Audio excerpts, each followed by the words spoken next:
Hello to you newcomers and welcome back subscribers. This is Big Baby Props and I am the Big Baby. And we have hit a major milestone today, guys. I have got all of the armor printed. There's so much of it, it doesn't all fit in this box. I've got some here, here, and off to the side.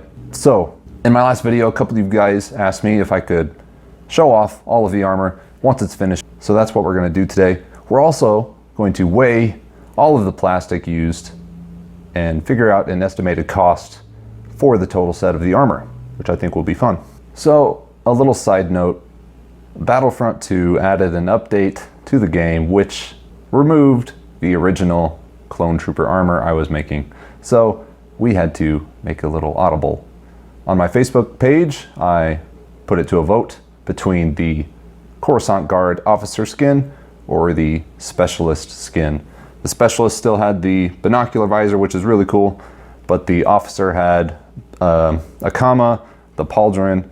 It is all really cool, and the officer won. So we're going to be making a small switch to the armor. Another small side note, if you guys want to help support the channel, I do sell helmets like this on my shop online, all done with the original designer's approval, of course, and it really helps out the channel so that I can afford things like a new video camera, so that I'm not filming on my phone anymore.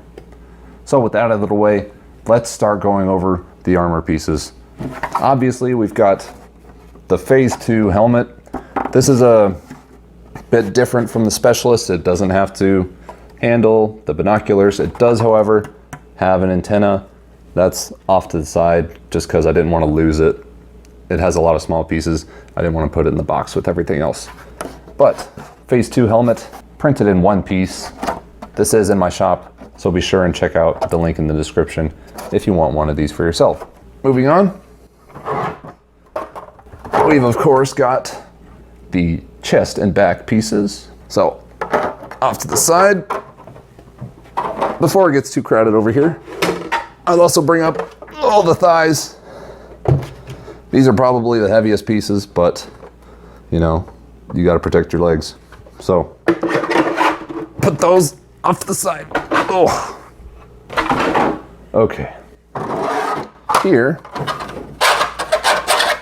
is the ab and back sections. These will align. Probably connect them with maybe some small magnets or something. I'm just kind of picking from the box here. We've got some shoulder pads. These are gonna be fun, but they will mostly be covered up by the pauldrons that go off to the side there. But still okay, I still have some shoulders. And here we've got a shin piece.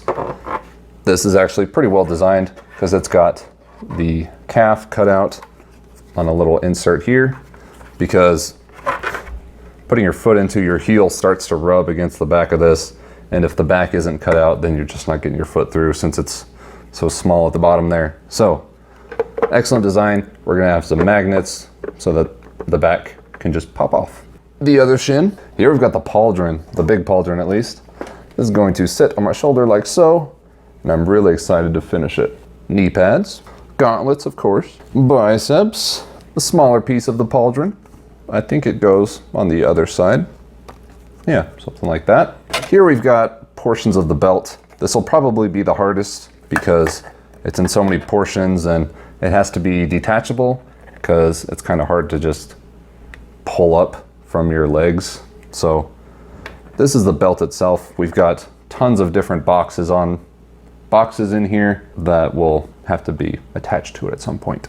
Like I said, boxes, little boxes, a canister for the back right above the butt, more canisters, another canister. Oh, look at that. Another canister. Okay, here we've got the groin and butt plate. Obviously these will go together. The butt plate, it's kind of going to get covered up because of the comma that goes around the waist. It will mostly cover up the butt plate. So I might wear it at all times, but it might be nifty to be able to sit down, but I printed it out just in case. We've got some elbow pads with some straps in them already because I couldn't wait to put them on. We're not done with the boxes yet. Ooh, we got some hand pads here. We'll just sit right on there. Look pretty cool. Another calf that just got left in there. This is the comma buckle. If you look to the image, you can kind of see it around the groin area. It connects some of the straps together. We've got some micro pouches. There are some along the chest, I believe. Some of the bigger ones. And we got 2 smaller ones that are wrapped around one of the biceps. And this is kind of fun. I don't know how well this will work. This is the neck guard that goes kind of underneath the pauldron over the chest. It's very thin, you can see that, so it will be easy to form with a heat gun, but I'm not sure how well it will fit. So it's in 4 pieces. It'll look something like this with the front area, and it will need to curve. So we'll be interested to see how I complete that. But this is the last piece, so I'm going to start putting them all back in, and we're going to, we're going to put this on the scale and zero it out, and we're going to put all the pieces back in, and the total weight plus maybe like 25% to account for support material and raft material that I just had to throw away. We can use that weight to figure out the total filament cost for all this armor. So let's do it.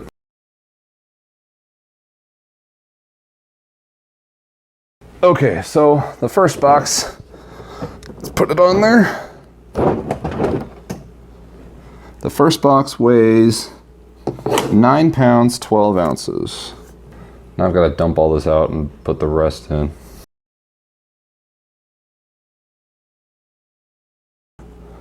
Okay, we've got the rest of the armor pretty precariously balanced here, so let's write it down. It is 7 pounds, about 7 ounces. Sorry, about 8 ounces. So in total, it is 17 pounds, 4 ounces. And that is just of the armor here. So let me whip out my calculator and we can figure out an estimate of the total filament that went into this. 4 ounces is about, a quarter of a pound. So we'll go 17.25, and let's just take it times 1.25 to accommodate for the extra support cost or the support filament and the raft filament that I just had to throw away. That brings the total to 21 pounds, 0.56. So let's just go with 8 ounces. Now, my supplier of filament, I can get 2.2 pounds for $11. So let's go 11 divided by 2.2 pounds. I can get a pound of filament for $5. So if our total estimated cost of filament was 21.5 pounds times $5, that is a total cost of $107.50, which I gotta tell you guys, it's just amazing. It's unheard of.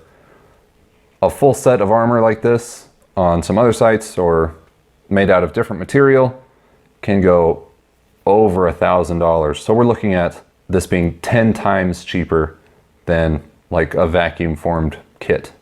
Not to bash vacuum formed kits, they're excellent quality.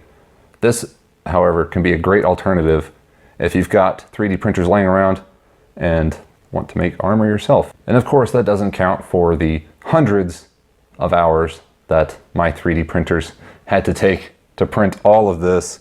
I literally had to close down my shop for over 2 weeks just because I couldn't fulfill orders while printing all this. It would have taken, 6 months. So now that the armor is all printed, in the coming weeks, we're going to start finishing it and painting it and, setting up strappings and attaching it to myself. It's going to be great. So I hope you guys stick around to the channel so that you can see the progress that I make, and hopefully you'll be able to make your own armor someday. If you're interested in 3D printing, I will leave a link to my suggested 3D printer. But of course, as always, you should do your own research and come to your own conclusions. But I still encourage you to check out 3D printing because it is a lot of fun, guys. I mean, it's changed my life. So again, if you're interested in some of your own 3D printed clone trooper armor, be sure and check out my shop in the description. It is a great help. It's what keeps this YouTube channel going, honestly, and I want to keep making videos for you guys. As always, thanks for watching, guys. I hope to see you in the next video.